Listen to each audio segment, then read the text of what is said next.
సకల ఘనత మహిమ ప్రభావములు ఆ సర్వలోకాన్ని సృష్టించిన ఆ దేవునికి చెందునుగాక.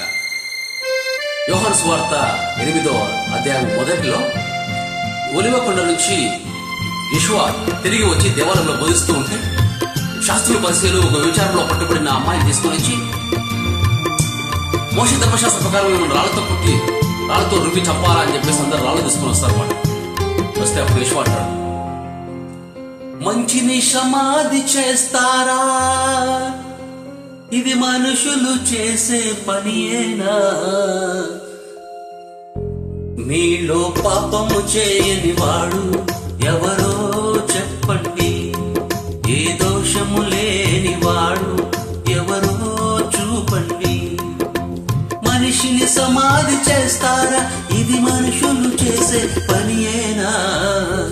మీలో పాపము చేయని వాడు ఎవడో చూపండి, ఏ దోషము లేని వాడు మీరు రాయవండి అని చెప్పగానే పెద్ద చిన్న మొదలుకొని అందరూ ఒకరి తర్వాత ఒకటి వెళ్ళిపోతారు.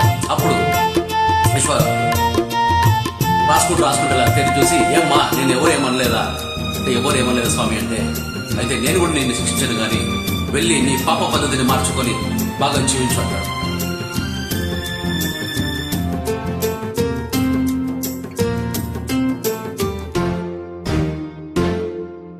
కత్తితో ఛేదించనిది కరుణతో ఛేదించాలి,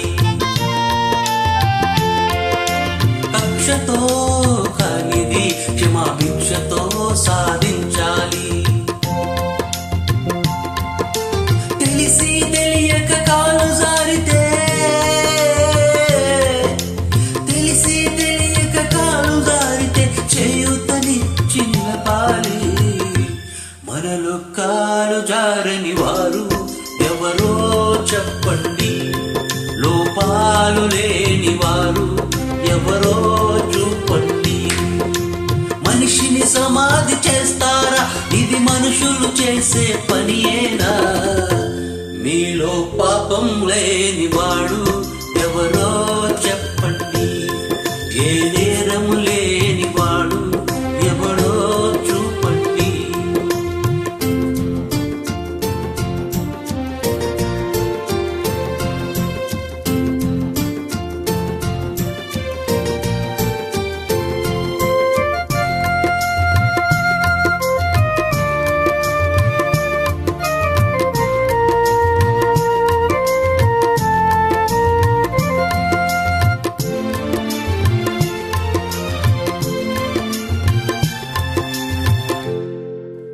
గుడులలోనే వ్యభిచారం చేసే భక్తులు కొందరు,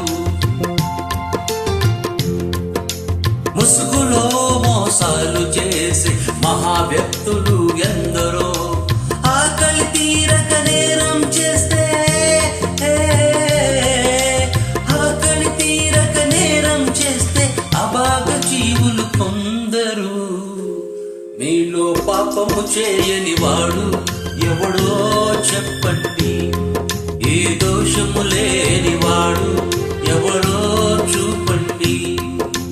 మనిషిని సమాధి చేస్తారా? ఇది మనుషులు చేసే పనియేనా? మీలో పాపము చేయని వాడు ఎవడో చెప్పండి, ఏ నేరము లేని వాడు ఎవరో చూపండి. వీళ్ళందరూ శరీరాన్ని బట్టి తీర్పు తీరుస్తారు కాబట్టి తర్వాత యోహాను అంటాడు, శరీరం పాపాల గురించే వాళ్ళ కాన్సెప్ట్, వాళ్ళ పూర్తి ఫోకస్.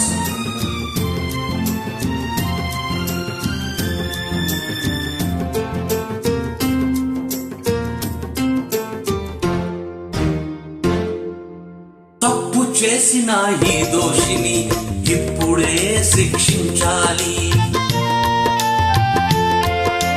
మరుపురాని గుణపాఠం 10 మందిలో నేర్పించాలి. అయితే ఎన్నడు పాపము చేయని వాడు, ఎన్నడు పాపం చేయని వాడు ముందుగా రాయి విసరాలి. మీలో పాపము చేయని వాడు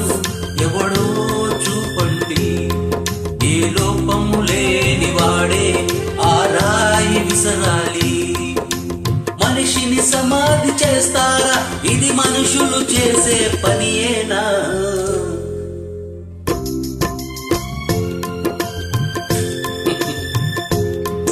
శరీర పాపాల గురించి ఇబ్బంది పెట్టేస్తా. All praise and glory to the God.